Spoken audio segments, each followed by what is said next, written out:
Opposition से मुज़ाकरात के लिए तैयार हैं, मगर ब्लैक मेलिंग में नहीं आएंगे। वज़ीर आज़म का ऐलान। कौमी इदारा PIA 135 अरब रुपए में बिक गया। मुज़ाकरात की बात करने वाले इमरान खान के साथी नहीं हो सकते, अलीमा खान ने वाज़ेह कर दिया। सोशल मीडिया पर ट्रोलिंग के खिलाफ महमूद खान अचकज़ई भी बोल पड़े। चीफ ऑफ डिफेंस फोर्सेस की एशिया कप अंडर 19 के फातेह खिलाड़ियों से मुलाकात। बढ़ते हैं तफसीलात की जानिब, लेकिन इससे पहले हमें लाइक, फॉलो और सब्सक्राइब कीजिए और बेल आइकन को दबाना मत भूलें, ताकि टॉक इज लाइव पर हमारी मुलाकातें यूं ही चलती रहें। वज़ीर आज़म पाकिस्तान ने एक बार फिर अपोजिशन को मुज़ाकरात की दावत देते हुए कहा कि PTI और उनके साथी अगर मुज़ाकरात करना चाहते हैं तो हुकूमत तैयार है। वफाकी काबीना के इजलास में इज़हार ख्याल करते हुए वज़ीर आज़म शहबाज शरीफ ने क्या कहा, आइए सुनते हैं। PTI और उनके जो साथी हैं जो बात कर रहे हैं, मैंने आज अखबार में पढ़ा है डायलॉग की, तो मैंने तो असेंबली में डायलॉग की उनको दावत दी, उससे पहले भी दावत दी, उसके बाद भी दावत दी। अगर वो उसके ऊपर तैयार है तो गवर्नमेंट पाकिस्तान बिल्कुल तैयार है, क्योंकि पाकिस्तान में तरक्की और खुशहाली के लिए तमाम पॉलिटिकल पार्टीज़ में हामनी होनी चाहिए, लेकिन इसकी आड़ में गैर कानूनी और ब्लैक मेलिंग वो नहीं हो सकती। जो जायज़ मामलात हैं उसकी रोशनी में डायलॉग आगे बढ़ सकता है, जिसके लिए मैंने पहले भी दावत दी और अब भी मैं उसको रिट्वीट कर रहा हूँ। वज़ीर आज़म साहब, पूरी कौम आपकी इस ऑफर का खैर मकदम करती है और यही आज की जरूरत है, लेकिन इस बयान में हुकूमत की ऐसी सियासी हिकमत अमली नजर आती है जिसमें मुफाहमत की ख्वाहिश और सख्त शराइत का हसीन इम्तजाज है। एक तरफ तो हुकूमत डायलॉग की दावत देकर खुद को एक जिम्मेदार और जमहूरी कुव्वत के तौर पर पेश कर रही है जो मुल्क की तरक्की के लिए सियासी दर्जा हरारत कम करने की ख्वाह है, लेकिन दूसरी तरफ गैर कानूनी मुतालबात और ब्लैकमेलिंग जैसी इस्लाहात का इस्तेमाल ये जाहिर करता है कि हुकूमत अपोजिशन को उनके चार्टर ऑफ डिमांड्स के मुताबिक कबूल करने को तैयार नहीं।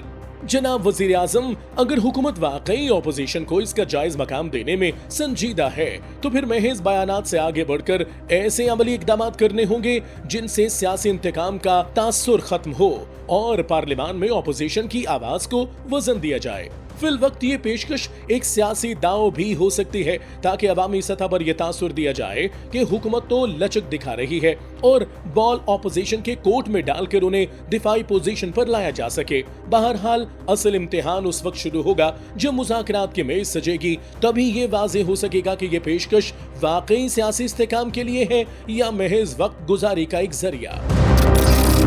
PIA बिक गया। कौमी एयरलाइन के जहाज अब आरफ हबीब कंसोर्शियम ग्रुप उड़ाएगा, जिसने इदारे के 75% शेयर्स 135 अरब रुपए में खरीद लिए। PIA की नीलामी की तकरीब में लकी कंसोर्शियम और आरफ हबीब कंसोर्शियम के दरमियान बोली लगाने के 3 राउंड्स हुए। इब्तदाई राउंड में आरफ हबीब कंसोर्शियम ने 115 अरब जबकि लकी कंसोर्शियम ने 101 अरब 50 करोड़ रुपए की बोली लगाई थी। दूसरे मरहले में PIA की नीलामी की बोली 121 अरब रुपए पर रोकी गई थी, जबकि तीसरे मरहले में PIA खरीदने के लिए बड़ी बड़ी बोलियां लगाई गई।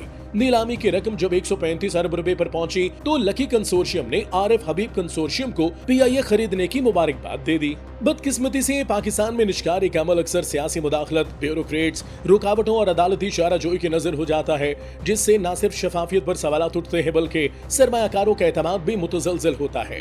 पाकिस्तान के माशी हालात का तकाजा है कि ऐसे तमाम सरकारी इदारे जो कौमी मईशत पर बोझ बन चुके हैं और मुसलसल खसारे में चल रहे हैं, उन्हें फौरी तौर पर निजी शोबे के हवाले कर दिया जाए। कौमी खजाने से अरबों रुपए उन इदारों के नुकसानात पूरे करने के लिए निकालना दरअसल अवाम के खून पसीने की कमाई को जाया करने के मुतरादिफ है। ताहम इस हवाले से शफाफियत और सियासी इत्तेफाक राय का होना नागुज़ीर है। निजकारी का मकसद सिर्फ इदारे बेचना नहीं बल्कि उन्हें फाल बनाना और मुसाबिकत पैदा करना होना चाहिए। अगर हुकूमत खसारे में चलने वाले दीगर इदारों की निजकारी भी शफाफ और तेज रफ्तार तरीके से करने में कामयाब हो जाती है तो ये मुल्की मईशत को पटरी पर लाने की जानिब एक बड़ा संग मील साबित होगा।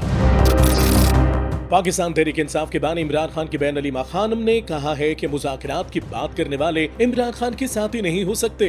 जो लोग कह रहे हैं कि मुज़ाकरात किए जाएं वो इमरान खान की पार्टी के नहीं होंगे और ना ही इमरान खान के साथ के हैं, क्योंकि इमरान खान बारी बारी कह चुके हैं। जब वो कह रहे हैं कि स्ट्रीट मूवमेंट शुरू कर दो, क्यों कह रहे हैं? हमारे साथ सारे इमरान खान को 10 साल की कैद दे रहे हैं, तो आप किससे बात करना चाहते हैं? इमरान खान कह चुके हैं, 12 इमरान खान ने ये पैगाम भेजा है। तो ये पार्टी के जो लोग कह रहे हैं ना, अब मेरी भी सुन लें फैमिली को یہ پھر عمران خان کے ساتھی نہیں ہیں. جب کسی سیاسی جماعت یا سیاسی قیادت کو دیوار کے ساتھ لگا دیا جائے تو سخت رد عمل آنا فطری بات ہے، مگر اس تلخی کو زائل کرنا حزب اقتدار پر لازم ہوتا ہے. اگرچہ تحریک انصاف کی اسٹریٹ پاور سے کوئی انکار نہیں، مگر ہم پھر بھی پی ٹی آئی کی قیادت سے یہی کہیں گے کہ جمہوری عمل میں احتجاج کرنا کسی بھی سیاسی جماعت اور اس کے کارکنوں کا بنیادی آئینی حق ہے جو متبادل بیانیے اور عوامی امنگوں کی ترجمانی کرتا ہے. لیکن اس حق کے ساتھ ساتھ سیاسی ڈائیلاگ اور مفاہمت کے راستے تلاش کرنا بھی قیادت کی اولین ذمہ داری ہے. پی ٹی آئی قیادت پر حکومتی سختیوں کے باعث پیدا ہونے والی تلخی کے اس ماحول میں تحریک انصاف کے لیے سب سے بڑا چیلنج اپنی صفوں کو متحد اور یکجا رکھنا ہے.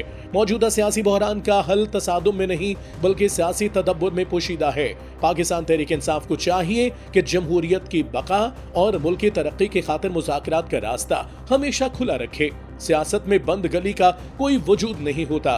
وہ پارٹی کو ایک مؤثر سیاسی قوت کے طور پر آگے بڑھانے کے لیے ضروری ہے کہ احتجاج کے حق کو برقرار رکھتے ہوئے بات چیت کے دروازے بند نہ کیے جائیں تاکہ ایک پرامن اور مستحکم جمہوری راستہ نکالا جا سکے.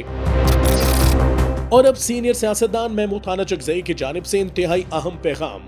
میں ریکویسٹ کرتا ہوں خاص کر تحریک انصاف کی جو سوشل میڈیا ہے، whether they are in England, whether they are anywhere، ایک خاص لمٹ تک جائیں. نہیں، لوگوں کی بہنوں کی بھی عزتیاں نہیں، لوگوں کی بیٹیوں کی بھی عزتیاں نہیں، لوگوں کی ہماری بھی مائیں ہیں، ہماری بھی مائیں ہیں، ہماری بھی بہنیں ہیں، ہماری بھی بیٹیاں ہیں. میں نے آج ایک چیز پڑھی تھی، مجھے اچھا نہیں لگا. ہم ہمارے اختلافات ہماری چار دیواریوں میں نہیں جانے چاہیے. چار دیواری میں ہماری عزتیں ہیں. اچکزئی صاحب نے سوشل میڈیا کے منفی استعمال پر آواز اٹھا کر معاشرے کے ایک ناسور کی نشاندہی کی. ایسے عناصر کو کڑی تنقید کا نشانہ بنایا جو ملک کے اندر یا باہر بیٹھ کر محض ڈالرز کمانے کی لالچ میں آزادی اظہار کے نام پر دوسروں کی پگڑیاں اچھالتے ہیں اور سیاسی اختلافات کو ذاتی دشمنی میں بدل دیتے ہیں. بلو دا بیلٹ جا کر کسی کی ذاتی زندگی کو نشانہ بنانا اور اخلاقی حدود پامال کرنا نہ صرف ہماری تہذیبی اقتدار کے خلاف ہے بلکہ یہ سیاسی کلچر کے لیے بھی زہر قاتل ہے. محمود خان اچکزئی کا یہ بیان اس حقیقت کی عکاسی کرتا ہے کہ ڈیجیٹل میڈیا کو ریاست اور اداروں کے خلاف پروپیگنڈے یا افراد کی تضلیل کا آلہ نہیں بننا چاہیے.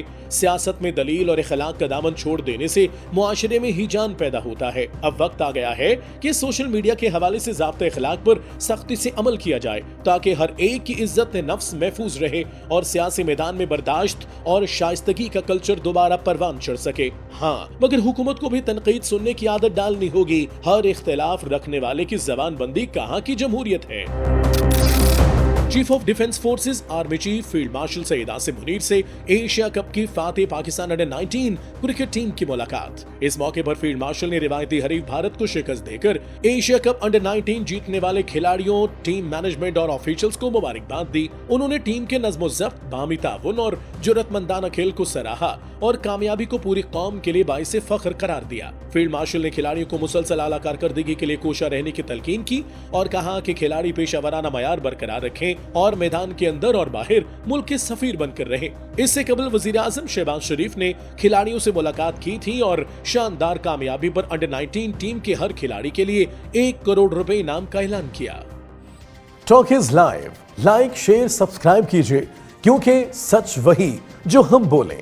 Talk is live.